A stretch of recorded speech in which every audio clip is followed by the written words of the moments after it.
ভাড়া বাড়ির মতো, যতই সুন্দর করুন না কেন মালিকের নোটিশ পাওয়া মাত্রই ছেড়ে চলে যেতে হবে। ভিডিওটি দেশ এবং দেশের বাইরে যে যেখান থেকে দেখছেন সবাইকে আসসালামু আলাইকুম। আমি ডলিস লাইফ থেকে সবাইকে শুভেচ্ছা জানাই। আশা করি সবাই ভালো আছেন। আলহামদুলিল্লাহ আমার পরিবার নিয়ে আমি ভালো আছি। এই তো আজকে ভোরবেলা থেকে ভিডিওটি শুরু করলাম। ফজরের নামাজ পড়ে আমি একটু দোয়া কালাম করে আমি যে বাইরে এই যে ছোট্ট একটা উঠান আছে, এই যে উঠানটা আমি পরিষ্কার করব। বেশ অনেক দিন হয়েছে এটা ঝাড়ু দেওয়া হয় না, আমি এই জন্য ঝাড়ু নিয়ে বেরিয়েছি। এখন বাইরে কেউ নেই, এই জন্য আমি এখানে ঝাড়ু দিতে এসেছি আর কি। এই যে পাতা পড়েছে সামনে, দেখতেও খারাপ লাগে, এই জন্য আমি পরিষ্কার করতেছি। আর যেহেতু আমার ভাড়া বাড়ি হলে হবে কি, যেহেতু আমি থাকি এটা তো আমারও দায়িত্বে আছে পরিষ্কার করার জন্য, সেই জন্য আমি সবসময় পরিষ্কার করে রাখি। এই যে আমার গাছগাছালিগুলো পরিষ্কার করে আমি গাছে পানি দিয়ে আমি গাছগুলো আপনাদেরকে আরেকবার দেখাচ্ছি। এই যে আমার পুচু বসে আছে, আমি বাইরে কাজ করতেছি আর পুচু আমার দিকে তাকিয়ে আছে। আমি তাকেও একটু আপনাদেরকে দেখিয়ে দিলাম। আর এই যে মাধবীলতা, মাশাআল্লাহ অনেক ফুল ফুটেছে। মাধবীলতা অনেক দিন থেকে ফুলগুলো এত সুন্দর লাগে দেখতে, রাতে তো অনেক ঘ্রাণ আসে। এই যে আমার গাছগুলো আপনাদের একটু দেখিয়ে দিলাম। এই যে আমার ঝাড়ু দেওয়ার পরে দেখেন উঠানটা কত সুন্দর লাগতেছে, তাই না? এই তো আমি এবার রুমে যাচ্ছি আর কি। রুমের একটা থাই গ্লাসও আমার এখনো খোলা হয়নি, যেহেতু আমি নামাজ পড়ে আমি বাইরে এসেছিলাম। এই যে আমি ঘরে ঢুকে দেখি সব জায়গায় থাই দেওয়া, আর আমার রান্নাঘরে প্রচুর রোদ আসে। আমার ঝাড়ু দেওয়ার পরে রোদটা উঠে গেছে। যে আমার ড্রয়িং রুমের থাইটা খুলে দিলাম, এই ঘরটা অন্ধকার হয়ে আছে। আমি এই যে খুলে দিয়ে সকালে নাস্তা রান্না করব, সেই জন্য আমি একটু পোলাও চাল নিচে এখানে হাফ পট পোলাও চাল নেবো, যেহেতু আমি সবজি দিয়ে খিচুড়িটা করব। আমার ভাসুরের ছেলে এসেছে আর কি আমার বাসায়, এই জন্য ও বলতেছে কাকি আমি খিচুড়ি খাবো, এই জন্য ওর জন্য না মানে সবার জন্য খিচুড়ি করতেছি সকালের নাস্তা হিসাবে। এই তো এখানে হাফ পট চাল আর হাফ পটের মতন ডাল আমি দিয়ে ভিজিয়ে রেখে আমি সবজিটা কাটতে যাব। এই যে তারপরে আমি ওই যে ঝাড়ু টাড়ু দিয়েছিলাম, ওখান থেকে ঝাড়ু টাড়ু দিয়ে গোসল করে তারপরে কিন্তু আমি চালটা ভিজিয়েছিলাম। তারপরে একটু ক্ষুধাও লেগেছে আমার ভাসুরের ছেলেকে, ওকেও বাদাম দিয়েছিলাম আর আমি বাদাম খাচ্ছি। আর আমি একটু প্রোটিন পাউডার খাই শক্তির জন্য, যেহেতু সকালে অনেক কাজ করেছি, নিজের শরীরটাও তো সুস্থ রাখতে হবে, এই জন্য আমি একটু প্রোটিন পাউডারটাও খেয়ে নিচ্ছি আর বাদাম খাচ্ছি, যাতে শরীরে একটু শক্তি আসে। এখন বাজে প্রায় 7টা 7:30টার মতো। দেখেন আমি বাদাম ভাঙতেছি আনাড়ি হাতে। তারপরে দেখেন বাঙালির কাজ, বটি দিয়ে বাদামের খোসাটা ছাড়িয়ে নিচ্ছি। এটা আপনার ওই যে আখরোট বাদাম আর কি, কেউ আখরোট বলে আবার কেউ চারমগজ বলে। এটা আমাদের সবসময় ঘরে থাকে, আমরা সকালে সবাই খাই এটা। বাদাম খাওয়া আসলে শরীরের দিক থেকে অনেক উপকার, কিন্তু বেশি খাওয়া যাবে না, অল্প খেতে হবে। এজন্য আমি একটু খেয়ে এই যে আমি সবজিগুলো কেটে নিব।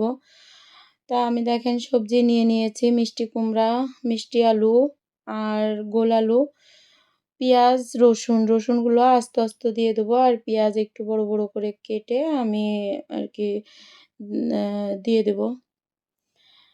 আমি আপনাদের একটা কথাই বলবো, এই পর্যন্ত যারা আমার সঙ্গে আছেন তাদেরকে আমি একটা কথাই অনুরোধ করব, আমার ভিডিওটি আপনাদের কাছে যদি ভালো লেগে যায় প্লিজ লাইক দিতে ভুলবেন না। আর এই ধরনের লাইফস্টাইল ব্লগ যদি আপনারা দেখতে চান তাহলে সাবস্ক্রাইব করে পাশে থাকা বেল আইকন অল অপশনটি সিলেক্ট করে রাখবেন। এতে করে আমি যখন নতুন কোনো ভিডিও আপলোড করব, সঙ্গে সঙ্গে নোটিফিকেশন চলে যাবে আপনার মোবাইলে। আপনি সুযোগ বুঝে ভিডিওটি দেখে নিতে পারবেন। আর এই কাজ করে যারা প্রতিনিয়ত আমাকে সাপোর্ট করে যাচ্ছেন তাদেরকে অসংখ্য ধন্যবাদ। এই তো আমি সবজি কেটে ধুয়ে তারপরে দেখেন আমি হাতে মাখিয়ে দেব ডালটা, ডাল, চাল, মসলা সব একসঙ্গে দিয়ে আমি হাতে মাখিয়ে এটা তুলে দেব। ঝরাও হবে না আর ঝোলও হবে না, একটু মাখা, মাখা হবে। আমি যেটা চেয়েছিলাম আসলে সেটাই হয়েছে। খিচুড়িটা অনেক মজা হয়েছিল। আমার ভাসুরের ছেলে মানে অনেক খুশি সে। সে অনেক খুশি ছিল আমার পিছনে। আমি যত সময় রান্নাঘরে ছিলাম, রান্না করতেছিলাম, ও তত সময় আমার পিছনে দাঁড়িয়েছিল। দেখতেছিল যে আমি কি করতেছি, কিভাবে রান্না করতেছি। আর আমার সাথে অনেক গল্প করতেছিল। অনেকদিন পর আমাদের বাসায় এসেছে। তারপরে দেখেন এই তো আমি মাখিয়ে আমার পানি দিয়ে আমি এই যে বসিয়ে দিলাম। দিয়ে আর কি বলবো বলেন, আমার ভাসুরের ছেলেটা আসলে ও এমনি খুব ভালো, খুব সৎ, কিন্তু ও একটু মানসিক সমস্যা আছে ওর। আর আমি যে এখানে পানি-টানি ফেলেছি সেটা আমি একটু মুছে নিলাম।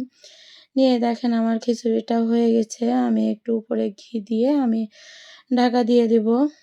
ঢাকা দিয়ে আমি নামিয়ে নিব। এই তো আমরা খেতে বসে গেছি, আমরা ২ মা-বেটাতে।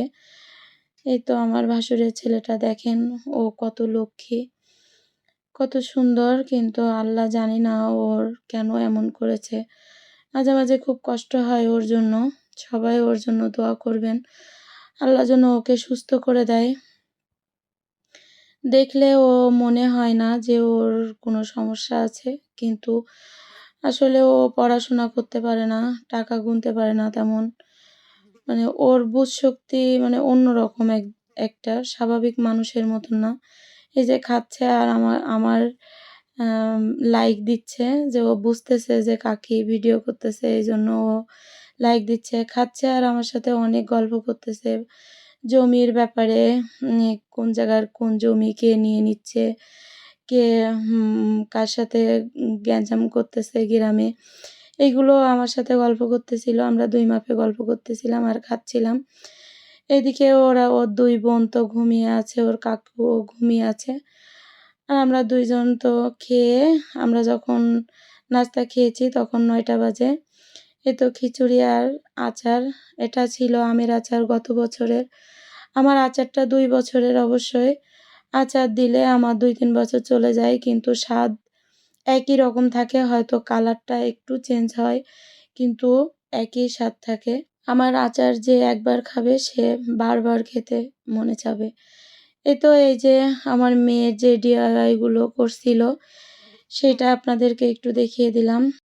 গত ভিডিওয় যেটুক দেখিয়েছিলাম রেডি রেডি ছিল না, এখন এই যে রেডি করে ফেলছে। দেখেন ফাইনাল লুক কত সুন্দর হয়েছে মাশাআল্লাহ। আমার মেয়েদের জন্য দোয়া করবেন। আজকে আর বেশি কিছু বলবো না, ফিরে আসবো নতুন কোনো ভিডিও নিয়ে। ততক্ষণ ভালো থাকুন, সুস্থ থাকুন, আমার জন্য দোয়া করবেন।